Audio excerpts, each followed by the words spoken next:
আজ বারাসাত জেলাশাসক অফিসে বারাসাত লোকসভা তৃণমূল প্রার্থী কাকুলি ঘোষ দস্তিদার নমিনেশন জমা দিতে আসেন। নমিনেশন জমা দিতে এসে বলেন, মমতা ব্যানার্জির জন প্রকল্পের জন্য মানুষের উচ্ছ্বাস অত্যন্ত বেশি হয়েছে, তার জন্য মানুষ মন ভরে ভোট দেবে তৃণমূল পার্টিকে। কাকুলি ঘোষ দস্তি বিষয়ে জয়ের বলেছেন 100% আশাবাদী। আমি জিতবই, আমাকে কেউ হারাতে পারবে না। আর অন্য প্রশ্ন জিজ্ঞাসা করলে বলেছেন, আমি কোনো নেগেটিভ উত্তর দেব না। উপস্থিত ছিলেন মনোনয়নপত্র জমা দিতে রথীন ঘোষ, দমকল মন্ত্রী সুজিত বসু। নির্বাচন ফল ভালোই হবে, তার কারণ মানুষ বিজেপিকে চাইছে।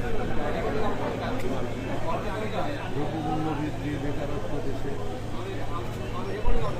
তার বিরুদ্ধে মানুষ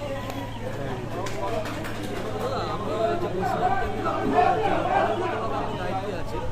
বসিয়ার অনেক গত কয়েকদিন যেভাবে ভিডিও ভাইরাল হচ্ছে, সেগুলো যে আইনি আছে ওগুলো দেখতে। আমি যেটা বলি, বসিয়ার অনেক শুভেন্দু অধিকারী বলছে আইপ্যাক এবং অভিষেকের সাথে পড়ে গেল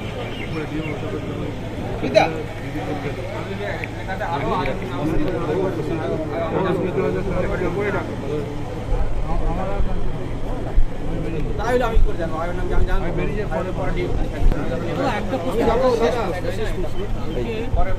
সভা ছিল আমরা, সেখানে দেখা যাচ্ছে তৃণমূলের একজন পুলিশ কর্মী তৃণমূলের ফ্ল্যাগ লাগানো বাইকের সভাস্থল থেকে ফিরছে। বিরোধীরা অভিযোগ করছে, যে অভিযোগ তারা এতদিন বিরোধীরা তো সবসময় অভিযোগ করে কি সবসময় অভিযোগ করলে হবে?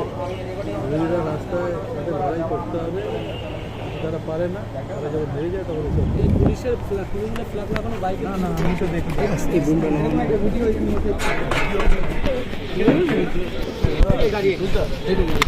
এটা কার তার?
অবশ্যই আজকে অল উইদিন সিলেবাস কোশ্চেন। কেমন মানে এত ইচ্ছা শক্তি বলে মানে কি বলবে? তৃণমূল কংগ্রেস এবং মমতা বন্দ্যোপাধ্যায় যে বিভিন্ন প্রকল্পে মানুষ সহযোগিতা পেয়েছেন তার জন্যই মানুষের এই উচ্ছ্বাস। সেই প্রকল্পগুলো রূপায়িত করার জন্য সর্বদা আমি তাদের পাশে থেকেছি, সেই জন্য তারা পুষ্পবৃষ্টি করেছে। জয়ের বিষয়ে কত আত্মবিশ্বাসকে বেড়ে গেল? 100%। কেননা আজকে বলে না, আমরা প্রতিদিন রাস্তায় থাকি, প্রত্যেকদিন মানুষের পাশে থাকি, প্রত্যেকদিন দিনে রাতে মানুষের কাজ করি, সেই জন্য নিশ্চিতভাবে জয় আমারই হবে। বিপরীত প্রার্থী স্বপ্নের জন্য আমি আজকে নেগেটিভ কথা বলবো না। যদি বিজেপির দুজন দাঁড়িয়েছে, দুজন প্রার্থী আমি মনোনয়ন জমা নেগেটিভ দিয়েছে। কথা বলবো না, ওদের পার্টিটা ওরা বুঝবে।